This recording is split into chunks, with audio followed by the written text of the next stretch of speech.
호세아 2장 14절에서 23절. 그러므로 보라, 내가 그를 타일러 거친 들로 데리고 가서 말로 위로하고 거기서 비로소 그의 포도원을 그에게 주고 아골 골짜기로 소망의 문을 삼아주리니 그가 거기서 응대하기를 어렸을 때와 애굽 땅에서 올라오던 날과 같이 하리라. 여호와께서 이르시되 그날에 내가 나를 내 남편이라 일컫고 다시는 내 바알이라 일컫지 아니하리라. 내가 바알들의 이름을 그의 입에서 제거하여 다시는 그의 이름을 기억하여 부르는 일이 없게 하리라. 그날에는 내가 그들을 위하여 들짐승과 공중의 새와 땅의 곤충과 더불어 언약을 맺으며 또 이 땅에서 활과 칼을 꺾어 전쟁을 없이 하고 그들로 평안히 눕게 하리라. 내가 내게 장가들어 영원히 살되 공의와 정의와 은총과 긍휼이 여김으로 내게 장가들며 진실함으로 내게 장가들리니 내가 여호와를 알리라. 여호와께서 이르시되 그날에 내가 응답하리라. 나는 하늘에 응답하고 하늘은 땅에 응답하고 땅은 곡식과 포도주와 기름에 응답하고 또 이것들은 이스라엘에 응답하리라. 내가 나를 위하여 그를 이 땅에 심고 긍휼히 여김을 받지 못하였던 자를 긍휼히 여기며 내 백성이 아니었던 자에게 향하여 이르기를 너는 내 백성이라 하리니 그들은 이르기를 주는 내 하나님이시라 하리라 하시니라.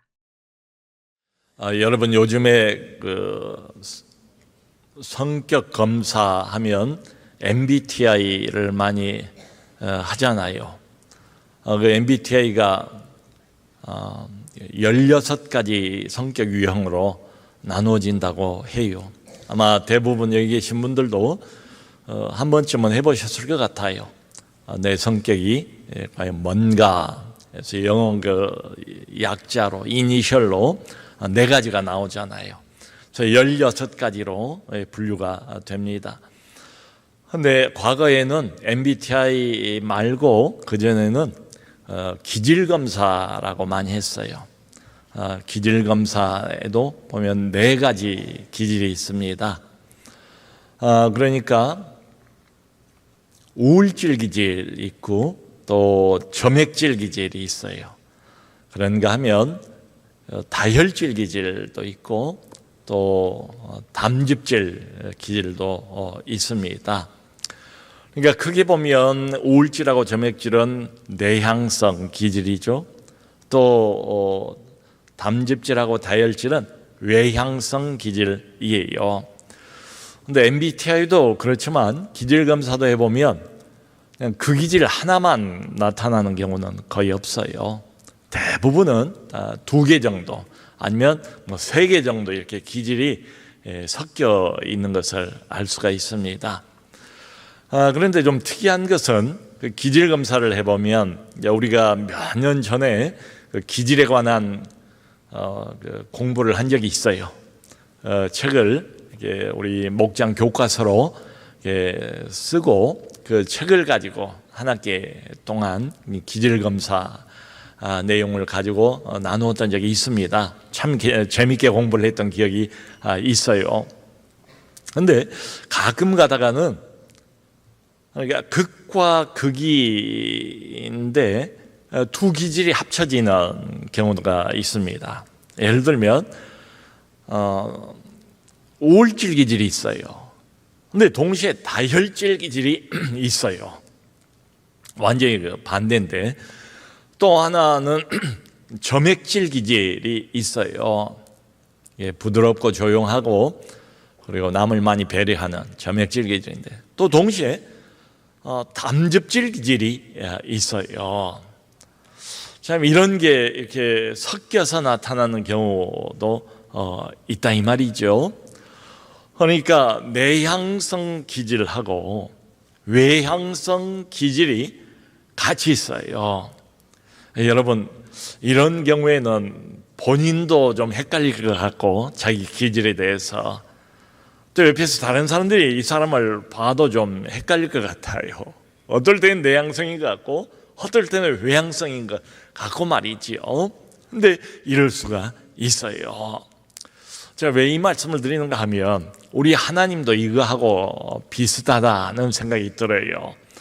호세아서 1장도 봤지만 거기도 그렇고 하나님의 그 나타난 모습이 또 오늘 이 장을 봐도 똑같은 그 모습을 볼 수가 있거든요.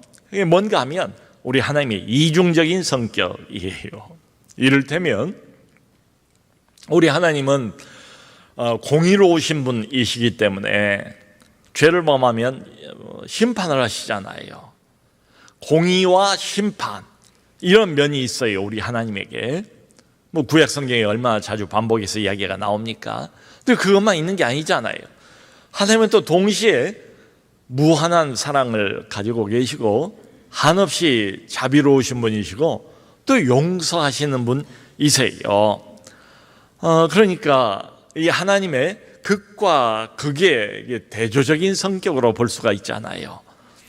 이 이중적인 성격을 우리 하나님께서 가지고 계셨는데 이게 특별히 아주 두드러지게 명백하게 나타나는 책이 바로 호세아서입니다. 이 호세아서를 보면 하나님께서 자기 백성 이스라엘이죠. 여기에서는 자기 백성을 구원하세요 하고 많은 민족들 중에서 이 백성만 찾아서 일부러 그 구원을 하시고 그리고 축복을 하세요.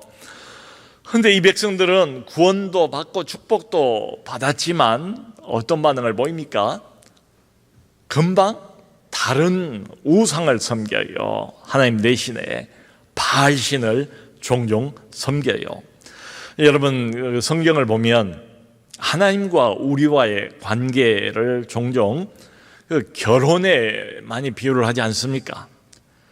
그러니까 하나님과 나와의 관계를 한마디로 영적인 부부관계다, 이렇게 표현을 하는 대목이 많아요. 호세아서도 마찬가지입니다. 그게 호세아서의 전체 줄거리의 기본이에요. 여러분, 결혼했을 때 뭐가 제일 중요합니까? 뭐가 가장 기본입니까? 한 남자, 한 여자, 이게 가장 중요하지요. 그러니까 딴 데로 눈을 돌리면 안 돼요. 이게 가장 중요하고 가장 기본이에요. 이제 결혼식 주례를 하다 보면은 마지막 부분에 성혼 선언을 하는 시간이 있어요. 이제 하나님 앞에서 혼인의 언약을 맺었으므로 이 두 사람이 하나님 앞에서 부부가 되었음을 성부와 성자와 성령의 이름으로 공포합니다. 성혼 선언이에요. 그러면 이제 둘이 정식으로 부부가 되는 거예요. 그런데 성혼 선언하기 바로 직전에 뭐가 있는가 하면 혼인 서약이라는 그 순서가 있어요. 이게 항상 신랑 신부 이 두 사람을 앞에 놓고 이제 주례를 볼 때마다 먼저 신랑에게 물어봐요. 그냥 묻는 것도 아니고 중요한 시간이니까 오른손을 들고 서약을 하게 해요. 신랑 누구는 옆에 있는 신부 누구누구를 자신의 아내로 맞이해서 평생 동안 고락을 같이 하며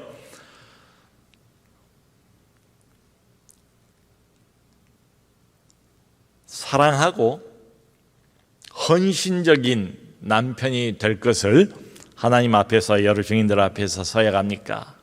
물어봐요. 그러면 예 하고 크게 대답을 하죠. 또 그 다음에 이제 신부에게 또 오른손을 들게 하고 신부 누구는 옆에 있는 신랑 누구를 남편으로 맞이해서 평생 동안 고락을 같이 하며 항상 존경하고 돕는 아내가 될 것을 하나님과 여러 증인들 앞에 서약합니까? 라고 물어보는 시간이 있어요. 그때도 이제 예 라고 대답을 합니다. 그리고는 이제 성혼 기도를 하고 두 사람이 하나가 됐다, 부부가 됐다는 것을 선포를 해요. 여러분, 이 부부 관계에 한 남자와 한 여자가 만나서 둘이 한 몸을 이룰지라 하나님이 그렇게 말씀을 하셨잖아요. 그러니까 이 부부 관계는 이 땅에서 가장 인간 관계 중에서 깊은 관계입니다. 밀접한 관계입니다. 그러니까 심지어는 이게 촌수가 없잖아요. 오죽하면 하나님께서 한 몸이라고 표현을 했겠어요.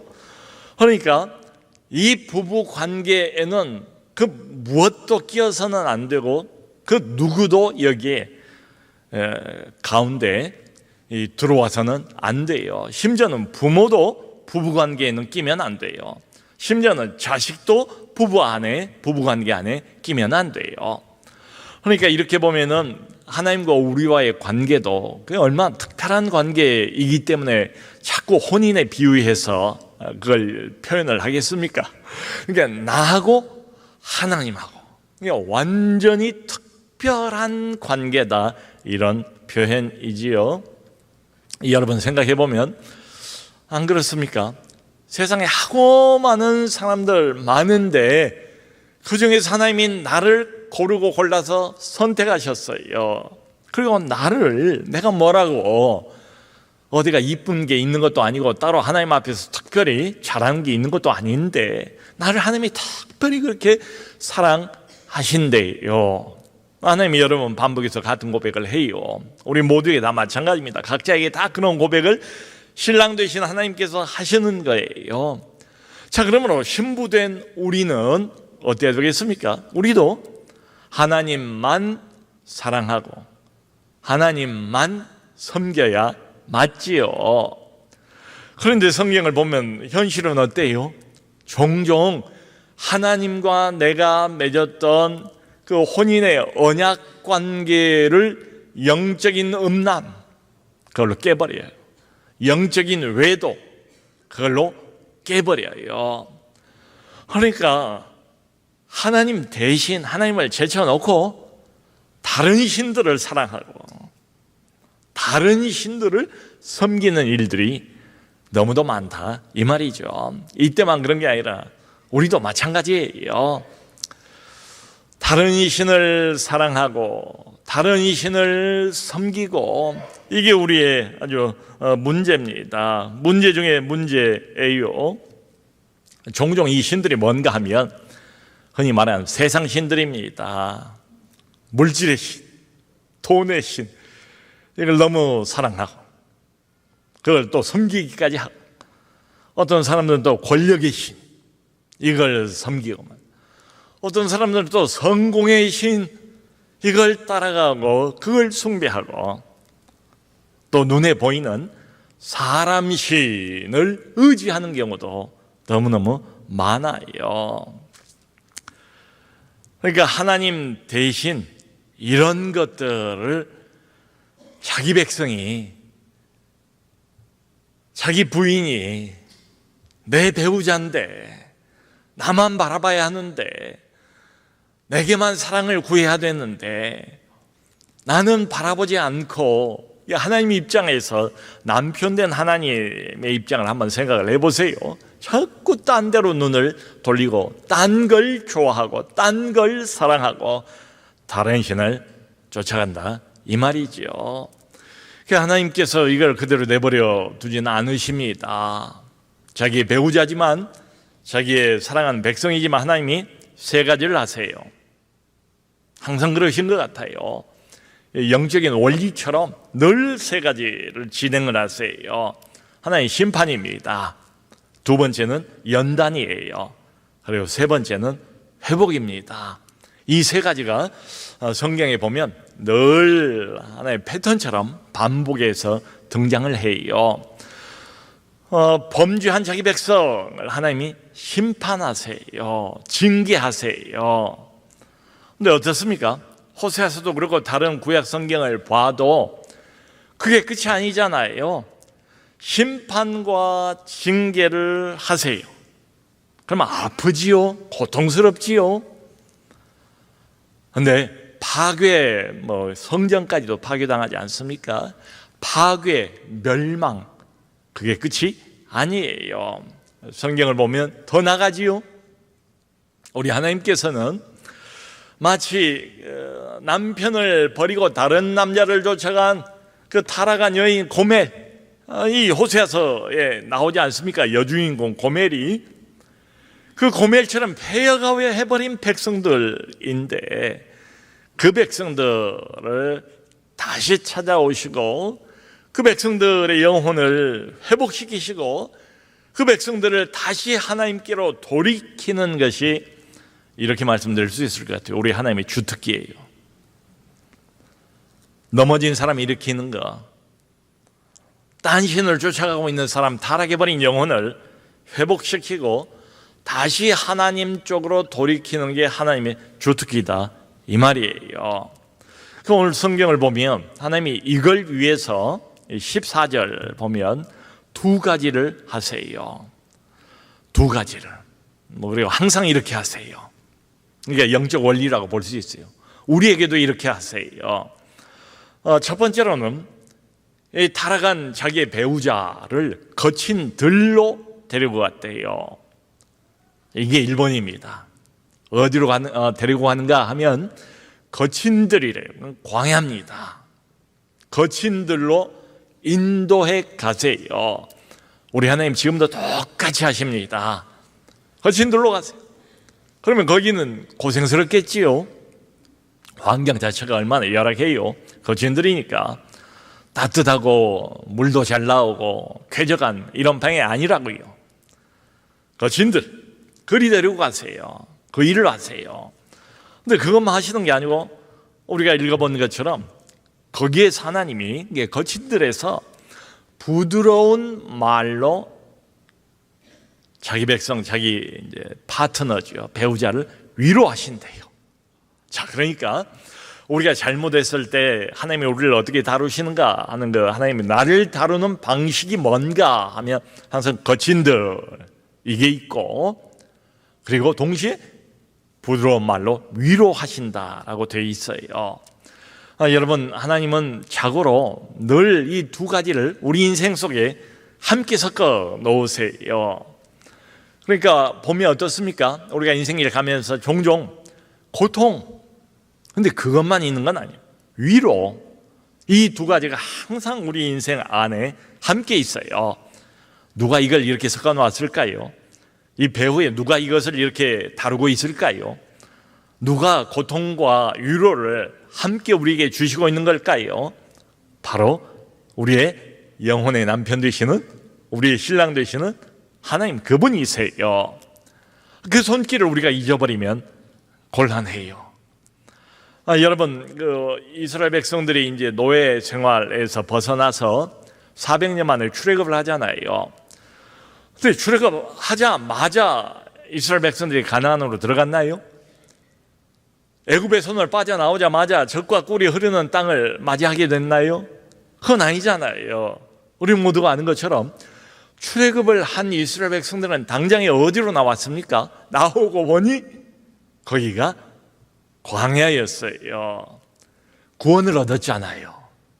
구원 얻고 나자마자 맨 먼저 맞닥뜨린 게 뭔가 하면 거친 들이에요. 광야예요. 여러분, 여기 나오는 거친 들, 광야, 이게 상징하는 게 뭐겠습니까?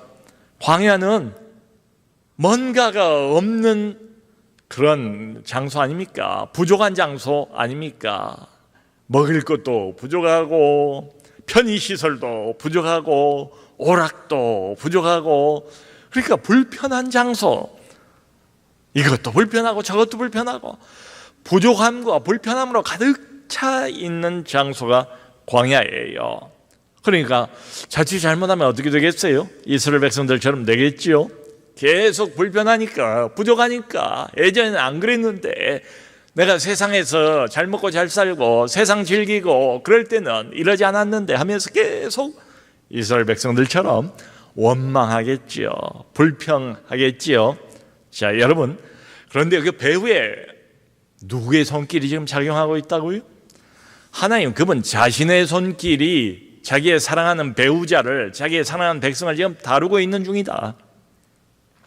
이 거친 들, 이 광야가 어떤 장소인가 하면 바로 여기가 하나님만을 의지하는 훈련을 받는 장소예요. 바로 여기가 하나님만을 섬기는 법을 훈련받는 장소예요. 이게 중요합니다. 이게 중요해요. 여러분, 우리가 우리 인생을 일컬어서 광야 인생 이렇게 얘기를 하잖아요. 광야 인생. 그게 의미하는 바는 짐작할 수 있지요. 부족한 게 많아요. 우리 광야 인생도 걸어가다 보면 불편한 게 너무도 많아요. 근데 이걸 생각할 필요가 있어요. 거친 들로 인도하신 분 누군가 하면 하나님 자신이에요. 나를 골탕 먹이려고? 나를 그냥 무작정 괴롭히고 짓밟으려고? 하나님이 그럴 리는 없지요. 하나님이 어떤 의도를 가지고 우리에게 일부러 광야를 허락하시는 거죠. 거친 들을 허락하시는 거예요. 왜요? 거기서 동일한 훈련을 하도록 말이죠. 그러니까 바로 광야 이 장소는 우리가 연단을 받는 장소입니다. 훈련을 받는 장소예요. 그게 거친 들이에요. 근데 하나님께서 이 거친 들 광야로 백성들을 밀어넣고 난 뒤에도 그대로 고생만 하도록 내버려 두진 않으셨대요. 여기 15절을 보면 하나님께서 포도원을 주셨다. 광야에 무슨 포도밭을 어떻게 재배를 할 수가 있겠어요? 이게 상징적인 표현이에요. 인생 광야길 고통과 어려움과 환난이 있지만 그것만 있는 건 아니다 이 말이죠. 아까 부드러운 말, 하나님의 위로, 특별한 위로 이게 있잖아요. 포도원을 하나님이 주셨대요. 그래서 아골의 골짜기도 소망의 문이 되도록 그렇게 하나님께서 만들어 가신대요. 아골골짝 아시잖아요. 얼마나 고통의 상징입니까? 그 아골골짝, 그 빈들, 아무것도 없는 부족하고 척박하고 고통스러운 그 장소도 소망의 문이 되도록 하나님이 만들어 가신대요. 그러니까 여러분, 우리가 종종 하나님이 우리를 이끌어 가셔서 거친 들, 광야, 모든 게 부족하고 모든 게 불편하고 어렵고 힘들고 문제가 많고 거기에 눌리고 걱정이 태산 같고 이런 인생길을 지나가요. 근데 성경이 지금 말하고 싶은 건 뭔가 하면 바로 그 거친 들 그 광야의 연단 그 훈련이 뭔가 하면 환난과 고통이 오히려 굳건한 믿음을 가져다 주고 영적인 소망을 키워가는 계기가 된다. 이런 뜻입니다. 거친들이 없으면 이 훈련을 못 받아요. 광야에 어려움이 없으면 믿음이 자라지 않아요. 이걸 통과하면서 그냥 손해만 보는 게 아니래요. 이걸 통과하면서 이게 다 보면 소망이 점점 없어지고 빛이 사그라질 것 같은데 오히려 거기에서 연단을 받으면서 영적인 소망이 점점 자라가는 장소가 바로 이 거친 들이다. 광야 한복판이다. 그런 이야기예요. 그러면 이 뒤에 보면은 이런 말까지 합니다. 이제 요 연단과 훈련을 거친 들 광야에서 겪고 나면 사람이 변한대요. 우리에게 긍정적인 변화가 오는 거예요. 어떤 변화가 오는가 하면 네가 나를 내 남편이라 부를 것이요. 그전에는 하나님이 구원도 하고 남편이고 신랑이라고 온갖 축복도 해주시고 은혜를 주시고 그랬지만 하나님에게 등 돌리고 그냥 다른 신을 쫓아다녔잖아요. 세상 신을 쫓아다녔잖아요. 근데 거친 들에서 필요한 소정의 훈련을 받고 나면 아주 긍정적인 변화가 생긴대요. 그게 뭔가 하면 네가 나를 내 남편이라 부를 것이며 다시는 바알의 이름을 부르지 아니하리라. 이게 어떻게 가능하냐고요. 하나님의 배려. 그 배려가 내가 원하는 축복을 막 부어주는, 이 땅에서 내가 붙잡고 싶은 것을 하나님이 막 쏟아주는, 이걸 통해서 가능해지는 게 아니라 거친들, 광야, 거기서 고생과 어려움과 곤고함과 환난과 그런 시간을 통과하면서 하나님을 이제 알아보게 되는 거지요. 이분이 정말 나의 유일한 남편이시구나. 나를 보호하실 분, 나를 인도하실 분, 나를 지켜주실 분은 바로 이분이구나, 바알이 아니구나, 세상 신이 아니구나, 그걸 깨닫게 된다는 거지요. 그리고 여기 보면 또 재밌는 것은 하나님 편에서도 변화가 생긴대요. 거친들의 훈련 연단을 받고 난 다음에 하나님이 이렇게 부른답니다. 내가 너에게 장가들어서 영원히 살리라. 참 재미있는 표현이죠. 내가 너에게 장가들어서 영원히 살리라. 여기서 이제 재미있는 것은 이런 모습, 이런 그림입니다. 성경이 지금 우리에게 묘사하고 있는 이미지는 이런 거예요. 타락했잖아요. 원래 고멜과 같았잖아요. 은혜도 받고 축복도 받았고 좋은 거 다 받아놓고, 그리고는 너무도 쉽게 하나님 배반하고 다른 신 쫓아가고 남편을 바꿔버렸잖아요. 그게 바로 얼마 전이거든요. 근데 하나님이 그걸 다 잊어버리신 것처럼 그렇게 우리를 대우하신대요. 우리의 허물, 우리의 죄악, 우리의 배반, 우리가 하나님에게 참 가슴에 못을 박았는데 그 상처 하나도 기억을 못하는 것처럼 하나님이 자기 백성을 그렇게 대우를 하신대요. 마치 순결한 처녀처럼, 새 신부처럼 내가 너에게 장가들어 영원히 살리라. 신랑이 신부에게 아름다운 사랑의 고백을 하는 것처럼 하나님이 지금 타락해버린 우리에게, 근데 거친들을 통해서 훈련을 받고 달라진 우리에게 마치 정결한 처녀인 것처럼 내가 너에게 장가들어 영원히 살리라, 이렇게 고백을 하신다는 거예요. 여러분 얼마나 놀랍습니까? 그러니까 하나님이 공의로우신 분이고 거룩한 분이기 때문에 범죄한 자기 백성들을 용서하진 않아요. 심판하십니다. 징계하십니다. 그런데 그게 끝이 아니라 이 말이에요. 오늘 강조점은 하나님이 회복하시고 다시 부르세요. 다시 부르세요. 이게 대단히 중요합니다.